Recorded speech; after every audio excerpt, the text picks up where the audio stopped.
Tes Amud Aleph. You got it to the two dots. Tes Amud Aleph. Chutz Migir Toshav. We did that one already. Okay. No, I kept going. He went to Okay, we're just gonna pick up from there. Chutz Migir Toshav. Alma Gir Toshav Oved Kolchavim. Who you see that a Gir Toshav is an Oved Kolchavim. Ema Seifa Gir Toshav Gola Idei Gir Toshav. Amrav Kana Lokasha Kama Gir Toshav Gir Toshav Kama Gir Toshav Shahara Yisrael. So you see that Chutz Migir Toshav. So on one hand, you see that a Ger Toshav is an Oved Kolchavim, because what do you see? You see that if a Yisrael is Gola, he's Gola except when he kills a Ger Toshav. Well, we know that a Yisrael is going to be Pater if he kills he's not going to go to Gola if he kills an Oved Kolchavim. So it seems like we're comparing a Ger Toshav and an Oved Kolchavim.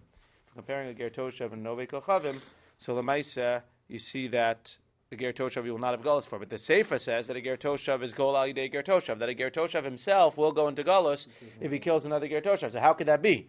Why would a Ger Toshav go into Golus if a Ger Toshav is in fact like an Oved Kolchavim?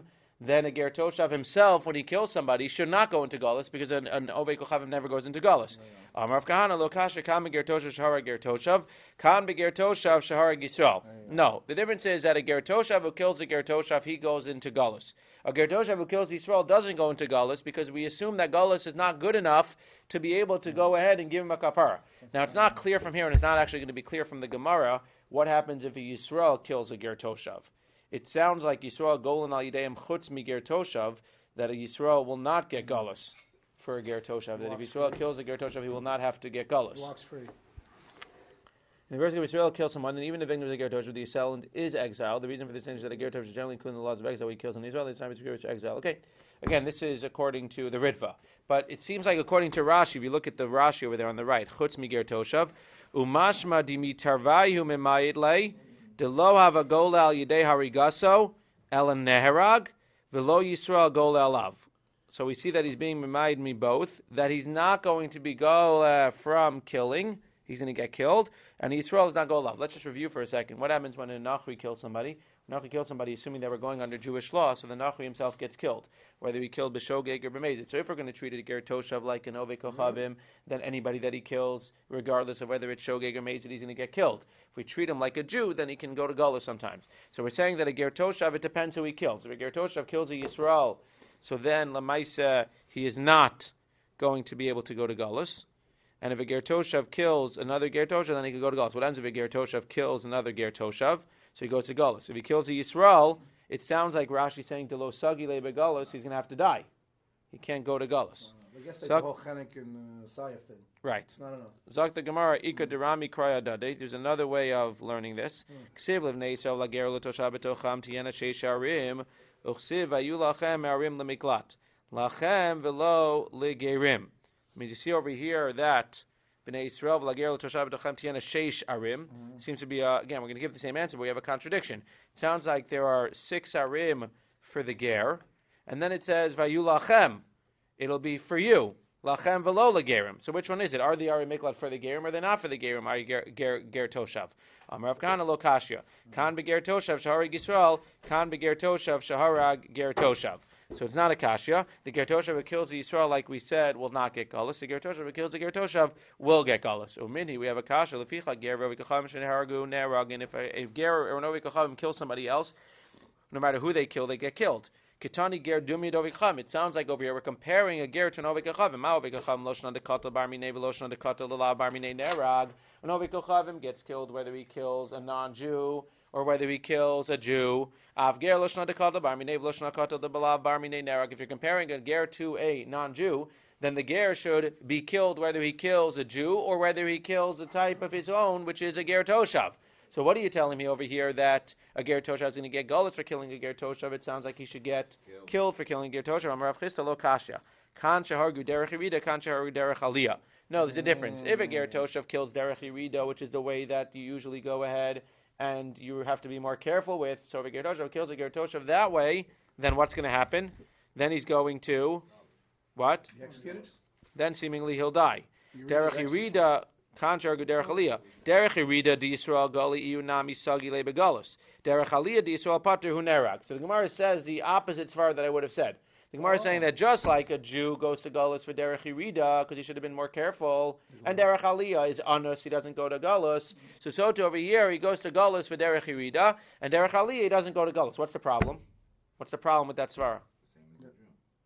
That's not the problem. The problem is that what's going to come out? It's going to come out that we're saying that we're treating a ger toshav like an oved kochavim, but at the same token, we treat a ger toshav that kills a ger toshav that he's going to go to Galus. So we're saying kan shahargu derech yerida, kan shahargu derech aliyah. When he kills derech yerida, he goes to Galus. When he kills derech aliyah, what happens to him? When he kills derech aliyah, executed. that doesn't make sense. Right, he should be show free like a Jew. Exactly. That's the problem. Because you're comparing it now to a Jew. You're saying, just like a Jew who kills Derech Yerida goes to Galus, so too a Ger Toshav who kills Derech Yerida, another Ger Toshav goes to Galus. That's beautiful. The opposite. No, that's fine. The problem is now, it ends up coming out that a Jew who kills Derech Aliyah is onus. Nothing happens to him. Right. And a Ger Toshav who kills Derech Aliyah is getting killed. It should be Derech Yerida you get killed, Derech Aliyah you don't get killed. It should be the opposite. Says the Gemara, Derech Aliyah di Yisrael patu nerag amalei rav v'lav kal v'chomer hu ma derech Yerida di Yisrael gali ihu nami sagi le begalus. Derech Aliyah di Yisrael patu ihu nerag makes no sense if you're going to make this comparison. So it can't be. It should be the lower It can't of the two, be that Derech Yerida and Derech Aliyah should be the lower of the two, not right. the higher of the two. Correct. For the Gemara doesn't suggest that. Gemara doesn't suggest that Aliyah is going to, because it wants to compare it to Yisrael, and it's not going to give him Galus in a place where Yisrael is not going to get Galus. On Yerida. I got So it. we only give him Galus on Yerida. So now we're stuck. So now we're saying Ger Toshav, it can't just be Aliyah versus Yerida. So the Maisa, what's the reason? When does a Ger Toshav get Galus when he kills another Ger Toshav? Elam Marava be'omer mutter. When he thinks it's mutter. What does that mean? Amalei Abaye omer mutter anasu. So you have Machlokas now Rava and Abaye, which is going to extend really to all cases of killing somebody. We're going to talk about it now just for a second by Ger Toshav, but it's really going to apply to all cases. So let's just talk this out for 1 second. How many categories are there of killing somebody? Mazid, Shogeg. Really 4. What's the fourth? You have Mazid with edim and asra. That's death. You have Mazid. Without edim and asra. Without edim and asra. You have Shogeg. And you have onus. Now, when I said Mazid without edim and asra, there's another that's not really the case here. Really the case is Karov lemazid. That's what the Gemara is going to get to now. We have this case of Omer Mutter. I literally thought that it was okay to kill people. I missed that day in school. I wasn't in school that day when they taught Lo Sarog, you can't kill, and I missed that day and I didn't know it's also to kill. So now there's 2 ways to look at something that I thought. If I do something by accident, that's Shogeg. If I do something on purpose, that's Mazid. Again, what's Allah if you kill B'mazid with edim and asra? Death. What's Allah if you kill B'mazid, somebody? We can't kill you, but as we saw, or I don't know if you saw it yet, the Goal Adam can actually still kill you. If you kill B'mazid, the Goal Adam can kill you, and you can't run to the Ari Miklat to be saved. If you kill B'shogeg, you go ahead and you can be saved by the Ari Miklat, and if you kill Ba'ones, which is sort of like, you didn't have control, you don't even have to run to the Ari Miklat, and he can't kill you. So, Ones is that it's like against your Ones, it was like an accident. No, it's not. Shogeg is an accident. Ones was like you didn't have any control over it. You didn't have any control. If somebody holds a gun to your head and says, either eat this cheeseburger, I'm going to kill you, that's Ones. As opposed to if you bought a cheeseburger and you didn't check if it had an OU or not, that's Shogeg. So at the end of the day, we have this case where Omer Mutter, the guy thinks that what he's about to do is totally Mutter. And there's a machlokas. Rava says that Omer Mutter is more like Mazid. It's not even Shogeg. You should have known better. Shogeg is you made an accident. Omer Mutter is, you should have known better. Omer Mutter is going to be Karov Lemazid, like Mazid. Therefore, you're not even going to be able to go to the Yer Miklat. And Abai is going to say the opposite and say, no, Ones is Onesu. I'm sorry, Omer Mutter is Onesu. And therefore, you won't even have to go to the Yer Miklat. You don't need to be saved by Galus. Zak the Gemara. Amar of Chista, Amalei Rav, V'lav Kava Chomeru, Uma Derech Yerida di Yisrael Gali Ihu Nami Sagi Leba Galus, Derech Aliyah di Yisrael Pater Ihu Nerag, Elam Rava beOmer Mutter, Amalei Abaye Omer Mutter Anasu. So Abaye says Omer Mutter Anasu. So according to Rava, the case that he's going to get killed is beOmer Mutter. That a Ger Toshav who goes ahead and thinks that it's okay to kill another Ger Toshav, he's going to get nerag just like if he kills somebody else. The case where he's not going to get killed is when he kills a ger toshav b'shogeg, then he'll go to the Yer Miklat. So a case of Omer Mutter could be a case of suffix self-defense? Again, the specifics. It's. Where maybe you have to kill him, maybe you don't have to kill him. He comes in. You think it's mutter to kill somebody? Yes, correct. Self-defense. Maybe. Correct. Maybe. Amar le Abaye Omer mutter is honest. Who that can't be. It can't be that the case where a ger toshav goes to be killed is when he thinks that it's okay to kill another ger toshav. That's honest, and he's going to not even have to go to their miklat at all. He's definitely not going to get killed. Amar le Shani Omer mutter karov lemezidu. So this is the machlokes. So again, for our purposes, we finish with the ger toshav. The ger toshav, according to Rava, is the case where he's going to get killed, is when he either kills somebody straight out, b'mezid, or even if it's Omer Mutter, he thinks it's okay to kill. The case that he'll go to Gullus is when he goes ahead and B'shogeg kills another ger toshav. But now again, let's talk about the greater discussion. Person who thinks that it's okay to kill people, who thinks it's okay to do this. So that case, Rava says it's going to be Karav Lamezid, no Gullus, Ger Adam can kill him, and Abai is going to say that it's going to be Anasu. So va'azul tamai, they go according to this reason. And to itmar, this is a very interesting itmar, because if I would have said Omer Mutter, I would have not thought this case. Kisaver behema v'nimsa adam. If you think that it's a behema, you think you're shooting a deer, and you end up shooting a person, that's Omer Mutter. Now, I wouldn't have thought that. Look at Rashi. Harezeh ka Omer Mutter, shahaya lo lilmod, ve'av zehaya lo la'ayin. He should have been more careful. Uveger toshav askin. He's been dealing with the ger toshav, but again, seemingly we would extend it to other cases. I mean, shogeg is by accident, which sounds like you did it by accident and you shouldn't have really known better, which again, the lines are very blurry, because b'shogeg you shouldn't have known any better, so maybe one can argue that's onus. But it sounds like we're saying karav lamezid is that you should have known better, you should have learned it. Right? A lot of times they throw up our hands and we claim ignorance in Judaism. Oh, we didn't know. But you should know Hilchos Shabbos. You can't just claim I don't know. You can't spend your whole life saying I don't know. It's one thing to say I don't know the first time or the second time. But you can't claim your whole life, well, I didn't know any better. Well, go learn it. So Karav Lamezid is that you should have known it. You should have learned that day. You should have learned the Aseres HaDibros. You should have learned the basics. That means if you know somebody's not going to change. If you know somebody's not going to change, you can't just throw that around your whole life either. No, you can't throw that around your whole life. But the point is that if you don't know, that's talking about the person who's talking to you. That's talking to me. That's talking to you, talking to your friend. Better not to tell him if he's not going to change anyway. But obviously, lechatchila, the guy will change and he'll listen to you. So it sounds like, again, it's a very thin line over here. You're saying that Omer Mutter, the guy thinks that he's killing one thing and he's killing the other thing. He should have checked more carefully. Should have checked more carefully before he went ahead and killed somebody. There should have been a little bit of a bell that rang in his head that said, maybe this is not the right thing to do. Kanani v'nimsa ger toshav. If you think you're killing a Kanani and it became a ger toshav, not that you should be killing Kanani in general, but if you have to for whatever reason, you should just double check that he's not a ger toshav or that he's not a Jew. That's karav lamezid. Rav Amar Chayiv, Omer Mutter, karav lamezid. Rav Chisda Amar Pater, Omer Mutter, anasu. That's the machlokes. Eser Rav Lo Chisda. Now Rava is going to ask Rav Chisda again. Rav Chisda is the one who says that Omer Mutter is really anas. There was no way for you to know. You didn't know that it was usher to kill somebody. For me personally, Omer Mutter seems to be more karav lamezid. But again, I totally hear the svara that Omer Mutter is pater.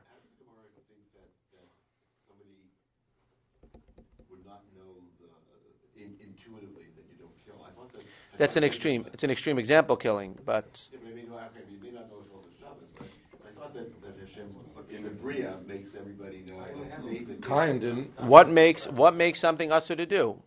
That's always a question. What does it mean to be good? What does it mean to be good? Who defines what good is? I thought that there's a basic. I thought we understand in Judaism that everybody has a basic. Maybe, but maybe one would say, I don't know. Like the guy's bothering me. Like the shul. Listen, there's a few people in the shul I could think of. The shul would be better off without certain people. So, who said I can't kill him? It's for the good of the. It's for the good of the greater. Okay. Zok the Gemara. Eisvei Rabba Rav Chisda. Hincha meis ala isha asher lakachta. You have this case of Avimelech. So what happened with Avimelech? He took Sarah. Avimelech did not know that Sarah was an Eshes Ish, as far as we know. After all, Avram told him, it's my sister. So he's considered to be Omer Mutter. He thought it was Mutter. So now we'll see what happens with him. If in fact he's going to get punished, what does that show us? Omer Mutter is Karav Lamezid. If he's not going to be punished, that means Omer Mutter is Anas. So Rava, who's asking the question, is clearly going to prove that Omer Mutter is Chayav. God says to Avimelech, you're going to die for taking the woman. My love bidei adam. That implies that what? He's going to die because people are going to kill him. We're going to be able to kill him for taking a woman. That's an Eshes Ish, even though he didn't know. That improves that Karav Lamezid, Omer Mutter is Aser. Says Gemara, no, lo bidei shamayim. No, it's not that we're going to be able to kill him because Karav, it's not considered Karav Lamezid. It's considered Anus maybe. Rather, Hashem will take care of it. It's Anus, but God will still take care of him. Hashem says you're sinning against me, not that you're going to get killed. Says the Gemara, "Ulitamecha v'chatati le'Elohim le'Elohim v'lo la'adam." The way you're describing it now is that v'chatati le'Elohim is dafka to Hashem, le'Elohim v'lo la'adam. But by Yosef says, if I sin with you, Potiphar, his wife, I'm going to be v'chati le'Elohim. Really? You're only sinning to God? You're going to be killed by other people because it's Eish Ish. Aladino masaladam achanami dino masaladam. Something can be that it's bidei shamayim, but it's really given over to bidei adam. That means that Yosef was really saying v'chatati le'Elohim, but he knew that if he was chatati le'Elohim, he would get killed, i.e. in the court of law. So again, anytime we have an esvei, you don't have to prove the other way. You just have to prove that there's a possibility of learning the other way. So the basis of the question was that it seems like Avimelech was going to be punished from bidei adam for being with Sarah, because Omer Mutter proves that Omer Mutter is what? Is Karav Lamezin, and you get killed. The answer is that no, it didn't necessarily mean that he's going to die bidei Adam. Hashem would punish him, but Omer Mutter, in fact, is onus, and therefore we cannot get rid of him. So there's two ways to learn it, therefore you don't have a kasha. Eis ve'abai l'rava. Now we're going the other way. Abayu says that Karav Lamezin, that Omer Mutter is onus. Where does he have a proof? Hagoy gam tzadik tarov. Avimelech says back to Hashem, how can you kill me? I'm a tzaddik. And what does Hashem answer him? Seemingly at this point, as Rashi points out, he doesn't answer him. He agrees with him. I can't kill you because Omer Mutter is honest. Says the Gemara, Hasam kitgam mahadre yoluya. No, wrong. Keep reading the psukim. Give back the woman. He's a navi. And if you don't give him back, what's going to happen? You're going to die. So one can argue that on one end it seems like God is being quiet because Omer Mutter is honest. On the other end, you could say that no, God is talking back and saying no, that Omer Mutter is not onus, it's considered to be Karav Lamezin, and give it back or else you're going to get killed. It's actually even worse, because he says, I checked. And we're talking about an animal, we didn't even bother checking with a person. He said, I checked. I checked with you, I checked with his wife. Where did he say that he checked? He said, he asked Avram. She to herself said, he's my brother. That's better. So that's better. That's what I'm saying. It's better. I even checked with her. Right. You told me. He checked with me. Right. What am I supposed to do? Right, okay. So the Gemara here stops, basically, and the Gemara says, He's a Navi. Fine. Stop there. Therefore, we threw out the proof. Now the Gemara is going to go on a little bit of a tangent. Why is it calling a Navi? That means it sounds like the only reason that Avimelech's not allowed to be with Sarah is because her husband is a Navi. What's Pshat? But again, right here, we threw away the Esvei. The Esvei was, it seems like, that Omer Mutter is Anus. Therefore, Avimelech's not going to get punished. That's why God agrees. And then we say, no, God really answered him and said, no, you will be punished. But now the Gemara continues on top of Testimony base. Eishes Navi hu de tehader. Dilav Navi lo tehader. It sounds like the only reason that he can't be with her is because she's an Eishes Navi. If it's not a Navi, then you can be with her. Ela kedamar of Shmuel bar Nachmani. Damar Shmuel bar Nachmani. Amar Yonasan. Hachi kamar le. Viata hasheves Eishes ha'ish. Mikol makom. You need to give her back regardless because she's an Eishes ish. Udika amra as hakoy gam tzadik tarov. Halo omer li achosihi. Navihi. That means you have to go ahead and separate from her because she's an Eishes ish. So what's this whole thing about him being a Navi? That which you think that he's a tzaddik, that you're not going to destroy me, that's Navi. What does that mean?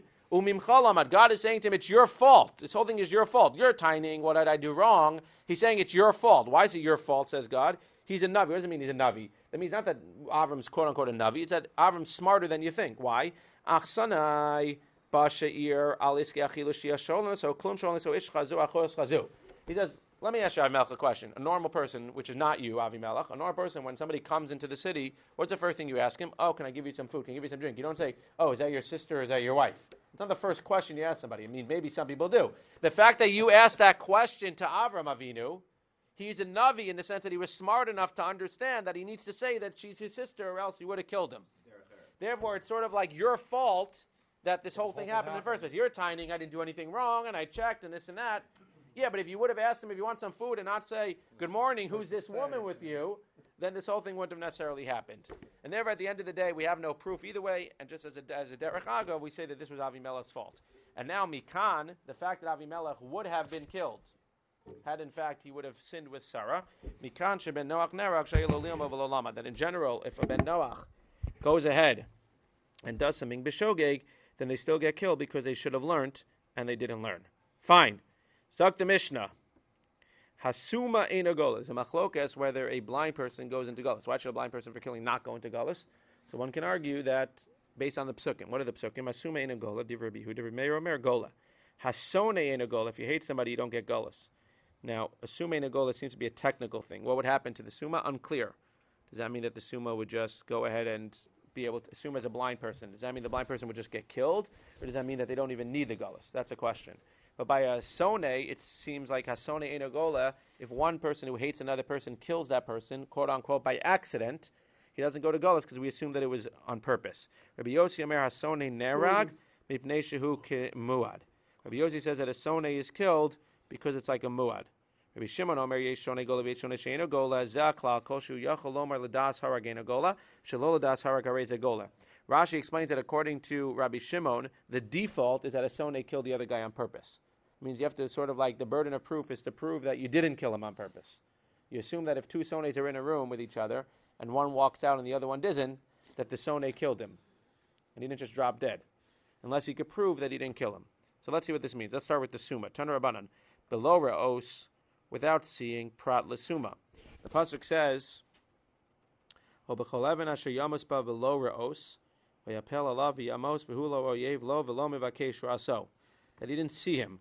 That excludes a summa who never sees. That means it sounds like this guy killed somebody else without seeing him by accident, which implies that in general he could see him. That excludes a summa. Dir Rabbi Yehuda. Rabbi Meir Mer below ra'os l'rabos has a summa. That includes a summa. What does that mean? My time at Rabbi Yehuda.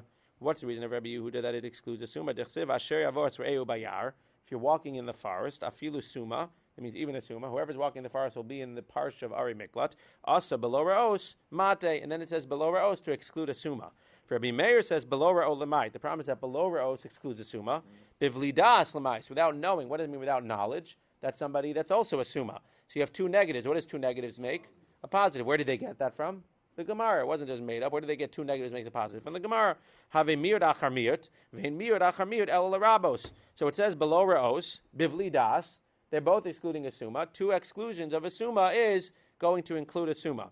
For Rabbi Yehuda, but Rabbi Yehuda, what's he going to say? He agrees that ach miut is going to exclude. Rabbi Yehuda says, Bivli das prat lemiskavein hu da'asa. That Bivli das is miskavein. So if summa is being excluded twice and two negatives makes a positive, it's included. But if summa is only being excluded once from below ra'os, and Bivli das is to exclude a person who is miskavein, who has intention to kill somebody else, then you have two separate exclusions, and therefore you can exclude a summa from galus. Rabbi Yossi Omer hasone nerag. Again, I'm not exactly 100% sure what would happen to a summa. According to this, if you exclude a summa from galus, seemingly you would not be able to kill him. I don't think we would consider him to be karv lemoizid. Zak the Gemara. Rabbi Yossi Omer hasone nerag. V'halo asube. How can you kill a sone? We know that in general you don't kill somebody unless you give hasra. Masnis and Rabbi Yossi Bar Yehudi. There's a machlokes why you need hasra. What are the two possibilities why you need hasra? Either to stop the guy in the heat of the moment, or to make sure that he knows that it's aser. Well, if you assume that a guy already knows that it's asr, he went to yeshiva and he knows that it's asr to kill, or he has an intuition that you're not allowed to kill people, so then Lamaisi doesn't need hasra. If the hasra is just to make sure that the guy knows that what he's about to do is wrong, then you don't need hasra if you know that the guy knows that it's wrong. If it's just to stop the guy in the spur of the moment, then you need hasra regardless. So Rabbi Yossi holds that it's to make sure the guy knows that it's wrong. Tanya Rabbi Yossi, Rabbi Yehuda Omer, Chaver eno tzarech hasra, lefi shelo nisna hasra lahavchin ben shogeg lemezid. A chaver doesn't need hasra, because they don't give asra except to be mafchin bein shogeg lemezid. And therefore over here, the sone, who should know better, who's again, should know that it's asr to kill somebody, if he goes out and kills somebody without asra, the asra is just to tell you that it's asr to kill, and therefore lamaisa, he will still be killed. Rabbi Shimon Omer yesh sone gola. There are some sones that are going to be gola and some sones that are not. Tanya Ketzad Amar Rabbi Shimon yesh sone gola v'yesh sone she'eino gola. Nifsa gola nishmat eino gola. If you have two guys who hate each other, one guy is lifting a very heavy package up to the top. If the rope breaks and falls on his enemy's head, what would you say? Was it on purpose or not on purpose? Hard to make a rope break on purpose. So seemingly nifsak is gola. If the rope tears, unless he should have checked the rope beforehand, but if the rope tears, one can argue it was an accident. If the rope falls out of his hand, whoops, oh, it just happens to be, oh, my sone's down there, sorry, didn't see him, that's going to be eino gola. Seemingly that's going to be carved lameza. That's beautiful. Problem is, Vatani, Rabbi Shimon Omer la'olam eino gola chiyishmat machsalo miyado. Problem is that we have another brisa that says that you're going to get golus when you drop it, and seemingly when it snaps, you don't even need golus. So which one is it? They both contradict each other. Kasha nifsak and nifsak kasha nishmat and nishmat. It's clear from Rashi and also the Mesoras Hashat changes it here. It changes it to nishmat an nishmat lo kasha haba oev haba sone nifsak an nifsak lo kasha harebi v'harabanan. What's this talking about? What's nishmat ben nishmat lo kasha haba oev haba sone? If it slips out of your hand, you get golus one time and you don't get golus the other time. If it slips out of your hand, when do you get golus? When the guy on the bottom is what? is a nohev. If you have nothing against the guy on the bottom and it slips out of your hand, there's no reason to assume you did it on purpose. Therefore, we assume it was an accident, and you go to gullus. If the guy on the bottom was a sone and it slips out of your hand, whoops! Oh, wow! The guy who I hate happens to be underneath there. Lamaisa, there you will not get gullus and we consider it to be carved mesa. That makes sense. Sone versus ohev when it slips out of your hand, but when it snaps, so what's the difference if it's a sone or not a sone? At the end of the day, it wasn't your control. You're lucky that the guy who happened to have dropped on was a sone. But at the end of the day, if it snaps, it snaps. So why in one case are you gola and in one case you're not gola? So we remember from Zayin and Beis, 2 dapah go on the bottom, you had the machlokes, Rebbe and the Rabbanan, when the axe goes flying off of the head of the thing. So we said that Rebbe says, Eino gola. He doesn't go into golas. Chamim omim gola. Chamim say he does go into gola. So that's the same machlokes here. Rebbe says, Eino gola, it's not your fault. Therefore, you don't even need gola, seemingly. Chachamim say, no, you should have been more careful, and therefore you're going to get gullus. So too over here. When it snaps, one can argue it's totally not your fault, therefore you don't go to gullus at all. Or one can say you should have been more careful, therefore when it snaps, lamaisa, it's considered to be shogeg, and you're going to go to gullus, but it doesn't matter whether it's a sone or a nohev. Lehechan golin. Where do you go to gullus? L'ari miklat. To an ari miklat. L'shalosh shebe'ever yardain, u'l'shalosh shebe'eretz kanan. To 3 that are ever yardain, and to 3 that are eretz kanan. Shenemar et shlosh harim tinu me'ever liyardain, et shlosh harim tinu me'eretz kanan. Achelo nivcharu shalosh be'eretz Yisrael, lo hayu shlosh be'ever yardain koltos. Shenemar sheish harim miklati and achiyu shishtan koltos ke'achas. We know that who set up the ari miklat first? Moshe Rabbeinu. 3 on the ever anar. Then only and after the Jewish people came into Eretz Yisrael, they set up the 24 really, so the 3 be Eretz Yisrael. So since it says Shisha Ari Miklat, it puts the 6 together in one group. We learn what? We learn that the 3 Be'evar Yardain don't take effect to be able to go there when you kill B'shogeg until the 3 in Eretz Yisrael, or the 24, but the 3 in Eretz Yisrael take effect as well. That's one thing. Also, you have to make sure the roads are always paved. No potholes in the roads that are going to the Yer Miklat, because you don't want you to get a flat tire while you're driving to the Yer Miklat. You want you to be able to get there as quickly as possible. And we also give 2 Talmidei Chachamim, good luck, 2 Talmidei Chachamim next to the guy who's going to the Yer Miklat to be able to convince the Goel Adam not to kill the guy because he killed B'shogeg. Rabbi Meir Omer, Afu Medaber Al Yidei Atzmo Shenemar V'zeh Devar Rotzech. Not only do we give him Talmidei Chachamim, the guy can try to convince the Goel Adam not to kill him also. Not clear at this point in the Mishnah what this is talking about. What point is this talking about? Because what do we see? Rabbi Yossi Omer Bar Yehuda, Rabbi Yossi Bar Yehuda Omer. This is something that we probably never thought of before. I'm assuming that most of you, as I always assumed, that you only go to the Yer Mikla when you kill B'shogeg, and after you kill B'shogeg and you're found to have killed B'shogeg, then you run to the Yer Miklat. So now Rabbi Yossi says actually happened. What would happen? You would kill somebody.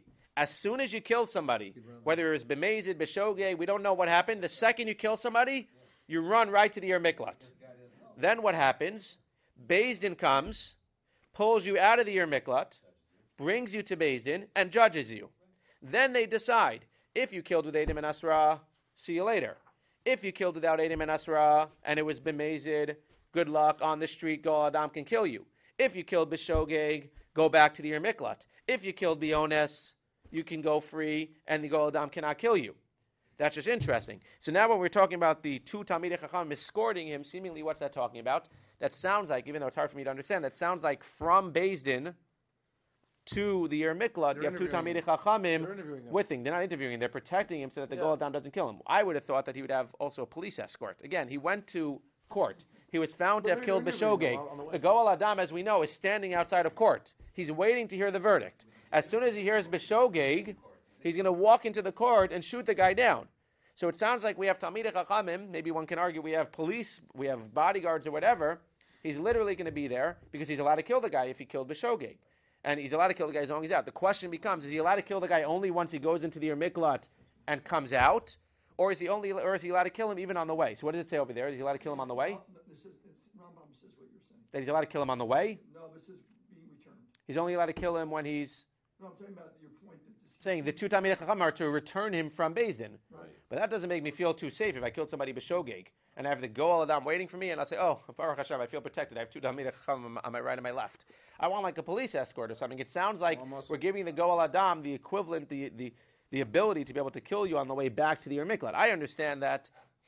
Well, they have ability, but they would be, if they do that. No, they're not. They're not chayiv. If they kill you and you killed b'shogeg and you're outside of the Yer Miklat, they're allowed to kill you. They're only chayiv if they kill you and you had killed b'ones. Go in there. So or if they go in there. But it sounds like the Rambam is learning also, you're saying it sounds like you're having these two Talmidei Chachamim escorting you back from beit-din to the Ir Miklat, and you sort of have to convince the Goel Adam not to kill you because he's going to be waiting right in the court. The Goel Adam cannot kill you until the court's ruling. Is that correct? No, it sounds like that's why. Right. Seemingly, I mean, he can, but if you're found to have not killed B'shogeg, then he's in trouble. Ena Chanami. So he says if the reason why it's only the Talmidei Chachamim because if they arrange a huge bodyguard and the person really wants him out, then he'll arrange even a bigger attacking force, and you'll have a lot more people killed. Okay, it just again, it happens to just work out interesting that the Goel Adam is going to be waiting in the court, and that's his best chance, assuming that the guy's going to stay in the Ir Miklat until.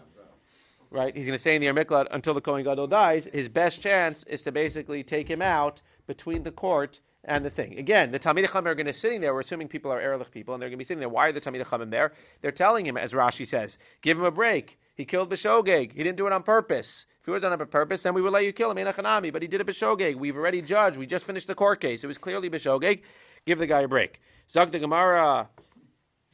So betchila echad shogi v'echad meizin makdim ilari miklat ubeizin shochan b'vino sal misham mishin is chayiv misa bebeizin hargu v'shalom is chayiv misa patru mishin is chayiv golos machzuna solim koma shnemar v'shiva so'eda el ir miklato. Tana Rabbanan, we'll just get to the bottom here. Shalosh arim hivdil Moshe be'ever hayardenu chenegdan hildil Yoshua be'eretz Canaan. U'mechuvanos hayim kamin shtei shura shebekerem. First of all, two things. First of all, you had 3 here, and they were basically similar in a line. 3 and 3, and as the Gemara is about to say, not only that, they were equidistant from the borders and from each other. So if this is the border of Eretz Yisrael, the border of Eretz Canaan, so you had 10 miles to the first one, 10 miles to the second one, 10 miles to the third one, 10 miles to the bottom border. So if you're in between 1, 2, and 2 and 3, you're going to be very close to an Ir Miklat. You won't be more than 5 miles from an Ir Miklat, even if you're in the smack in the middle. The furthest you could be from an Ir Miklat is you're literally sitting on the borders, either the northern border or the southern border of Eretz Yisrael or Eretz Canaan. You'll have to run 10 miles to the closest Ir Miklat. That's the furthest you'll have to go. So there were 3 on each way, and they were both in lines, and they were both equidistant from each other on their side of either in Eretz Yisrael or in Eretz Canaan. Says the Gemara, Chevron b'Yehuda keneged Batzar b'Midbar. Chevron was in Eretz Yisrael. That was like Batzar b'Midbar. Shechem b'Har Ephraim keneged Ramas b'Gilad. Kadesh b'Har Naftali keneged Golan b'Bashan. V'Shilasha sheyu meshulashin. Sheyemidarim lechevron kimechevron l'Shechem. Mechevron l'Shechem kimishchem l'Kadesh. Mishchem l'Kadesh kimikadesh l'Tzafon. Again, equidistant. So you have 3 in lines like this. You look at a map, you'll see 3 on the left side, 3 on the right side, and not only that, each one of the 3 are equidistant from each other and equidistant from the borders of Eretz Yisrael / Eretz Canaan.